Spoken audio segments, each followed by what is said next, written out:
Thayyib, bismillahirrahmanirrahim. Assalamualaikum warahmatullahi wabarakatuh. Hamdan wa syukranillah, amma ba'd.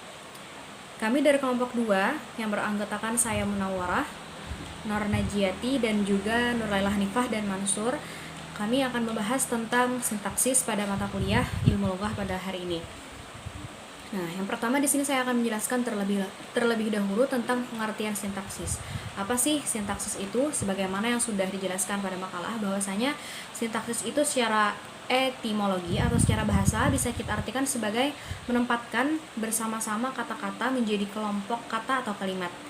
Nah, selain itu juga ada beberapa pendapat dari para ahli tentang pengertian sintaksis, seperti yang diajukan oleh Robert, bahwasanya sintaksis itu adalah bidang tata bahasa yang menelaah hubungan kata-kata dalam kalimat dan cara-cara menyusun kata-kata. Ada juga dari Profesor Dr. Andos Muhammad Ramlan mengatakan bahwa sintaksis merupakan cabang ilmu bahasa atau linguistik yang membicarakan seluk-beluk wacana, kalimat, klausa, dan frasa. Dan yang terakhir ada dari Profesor Dr. Suparman Heru Santosa mengatakan bahwa sintaksis itu merupakan studi tentang hubungan antara kata yang satu dengan kata yang lain. Nah, jadi dari beberapa pendapat oleh para ahli tersebut dapat kita simpulkan bahwasanya sintaksis itu merupakan bagian dari ilmu bahasa yang di dalamnya itu mengkaji tentang kata dan kelompok kata yang membentuk frasa, klausa, dan juga kalimat. Nah, itulah tadi beberapa pengertian daripada sintaksis. Nah, selanjutnya saya akan membahas tentang hubungan pragmatik, paradigmatik, dan hubungan sintakmatik. Nah, untuk memudahkan kita dalam memahami apa sih yang dimaksud dengan hubungan paradigmatik dan hubungan sintakmatik itu, langsung saja kita masuk kepada contoh.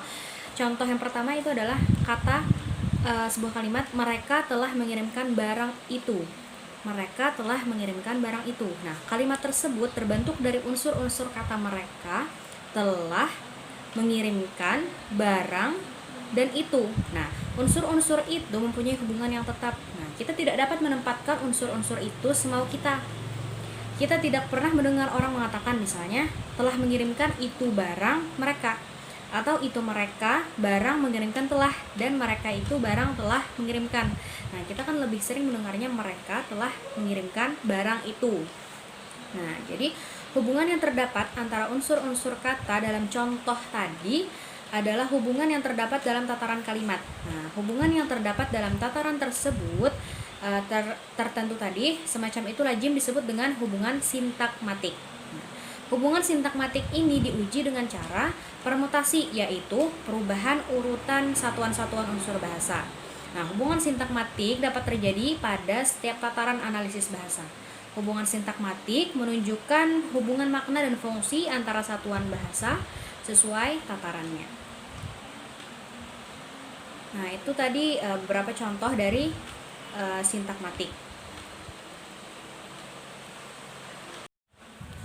Nah, di samping hubungan sintakmatik, dikenal juga hubungan paradigmatik. Nah, yaitu hubungan antara satuan-satuan bahasa yang mempunyai penyesuaian tertentu secara sistematis. Hubungan paradigmatik menunjukkan bahwa satuan-satuan bahasa itu termasuk dalam satu kelas untuk masing-masing tataran.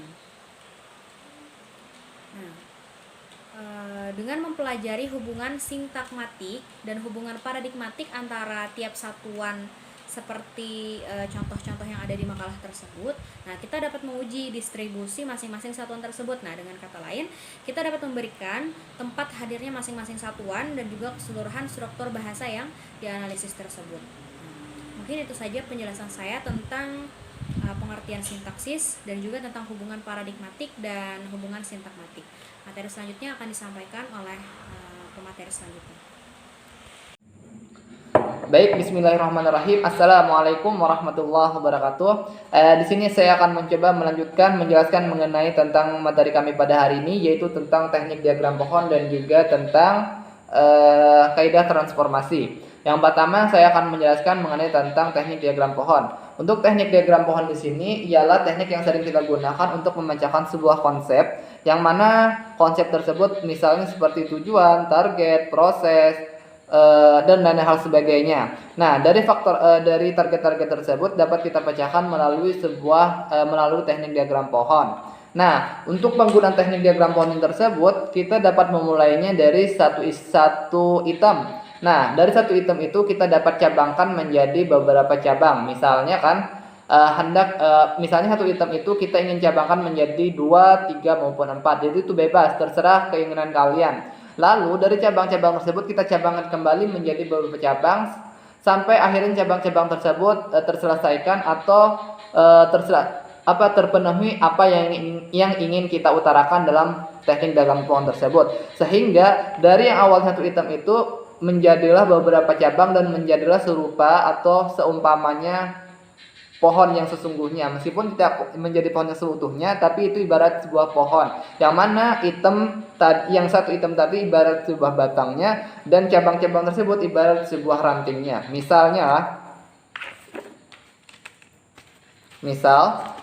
sini saya akan menggambarkan ingin memberikan sebuah contoh supaya kalian lebih paham, supaya lebih memahami.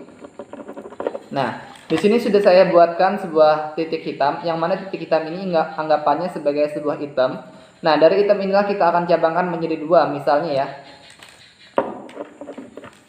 Seperti ini. Nah, lalu dari 2 cabang ini kita cabangkan kembali menjadi beberapa cabang sesuai kebutuhan kita. Terserah berapa keinginan kita untuk mencabangkannya sesuai kebutuhan dalam dalam cabang-cabang itu ya.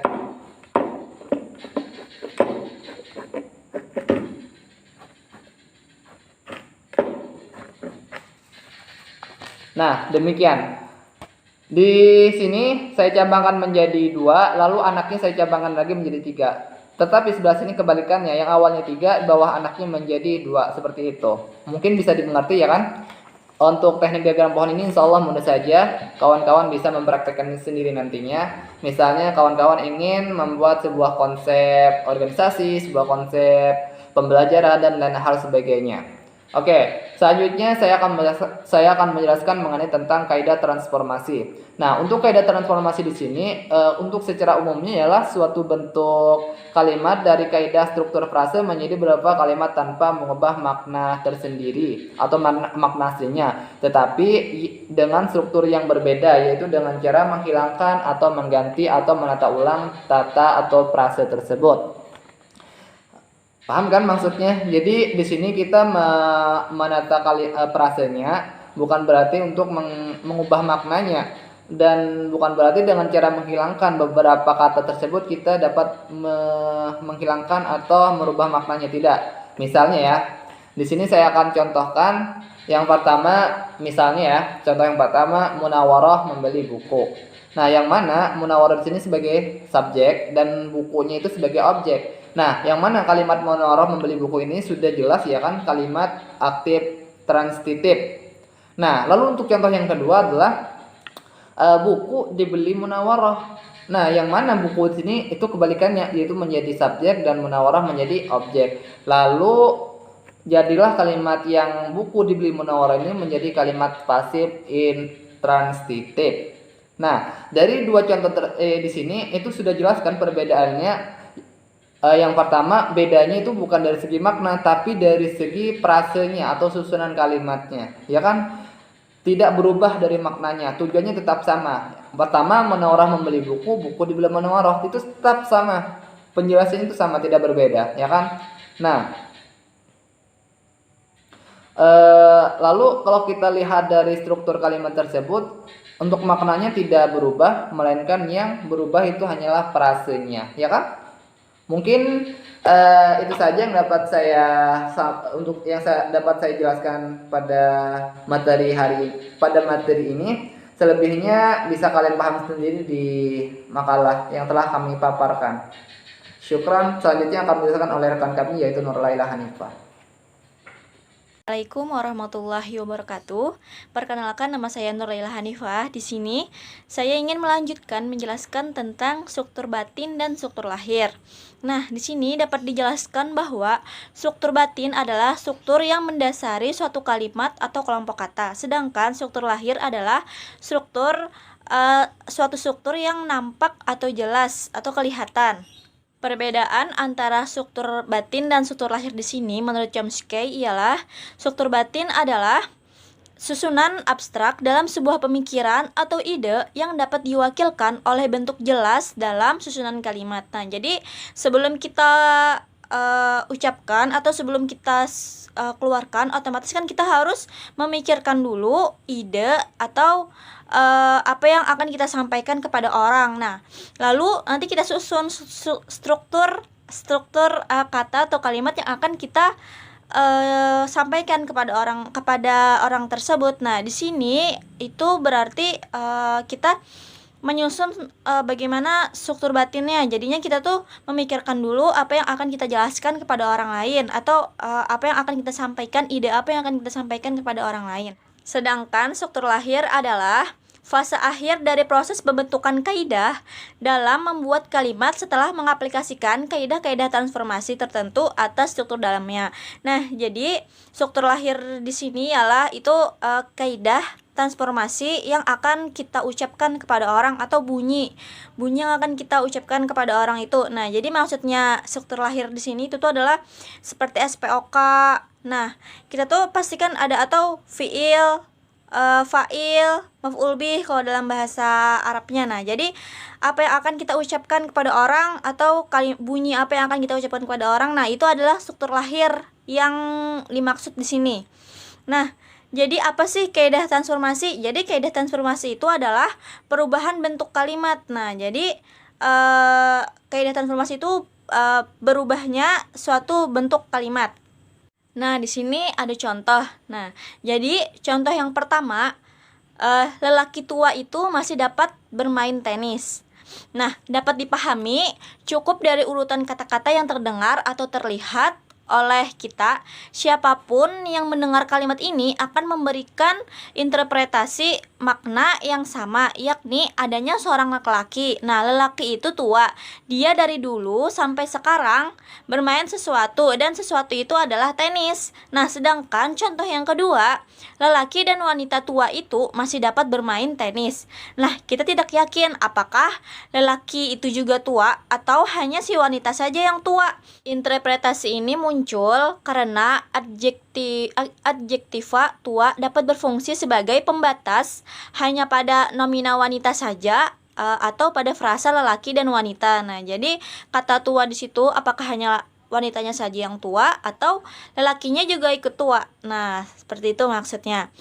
Dari contoh-contoh di atas tampak bahwa makna suatu kalimat ternyata tidak hanya ditentukan oleh wujud permukaan yang kita dengar atau lihat saja, tetapi bahkan terutama oleh representasi yang mendasarinya. Dengan kata lain, suatu kalimat tidak hanya memiliki struktur lahir, tetapi juga memiliki struktur batin. Nah, dari sini kita tahu bahwa suatu kalimat itu memiliki struktur lahir dan struktur batin. Struktur batinnya itu itu adalah pemikiran atau ide atau apa yang akan kita katakan. Pastikan sebelum kita mengatakannya pastikan kita pikirkan dulu. Nah, baru kita ucapkan apa yang akan kita katakan itu. Nah, itulah yang dinamakan struktur lahirnya yang setelah kita ucapkan itu. Nah, seseorang dapat memahami suatu kalimat yang bila dia memahami apa yang terkandung dalam kalimat itu bukan hanya terlihat atau terdengar dari kalimat tersebut. Mungkin itu saja penjelasan yang dapat saya sampaikan. Semoga kalian bisa memahaminya. Mohon maaf apabila terdapat kesalahan dalam menjelaskan. Assalamualaikum warahmatullahi wabarakatuh. Selanjutnya akan dijelaskan oleh teman saya. Bismillahirrahmanirrahim. Selanjutnya saya akan menjelaskan tentang kaidah wajib dan kaidah manasuka. Sebelumnya saya akan menjelaskan dulu tentang kaidah transformasi. Jadi kaidah transformasi itu merupakan salah satu ciri pokok teori tata bahasa generatif transformasional yang berfungsi atau berperan untuk mengubah struktur dasar menjadi struktur luar. Oleh karena itu, struktur dasar ini memiliki unsur-unsur yang diperlukan untuk interpretasi semantis, fonologis, sintaksis, dan kalimat-kalimat yang memiliki perbedaan makna akan berbeda pula struktur dasarnya. Nah, selanjutnya Salah satu manfaat analisis bahasa dengan menggunakan struktur dasar ini dapat dilihat dari pembicaraan, kalimat tanya, kalimat perintah, dan lain-lain. Nah, dalam hal ini dapat dilihat adanya kemungkinan perubahan struktur atau penambahan, bisa juga penghilangan pada struktur dasarnya. Oleh karena itu, dapat diprediksikan bahwasanya kaidah transformasi dapat berupa proses penambahan unsur, pengurangan unsur, perubahan unsur, pergantian unsur, dan lain-lain pada struktur dasar yang ada.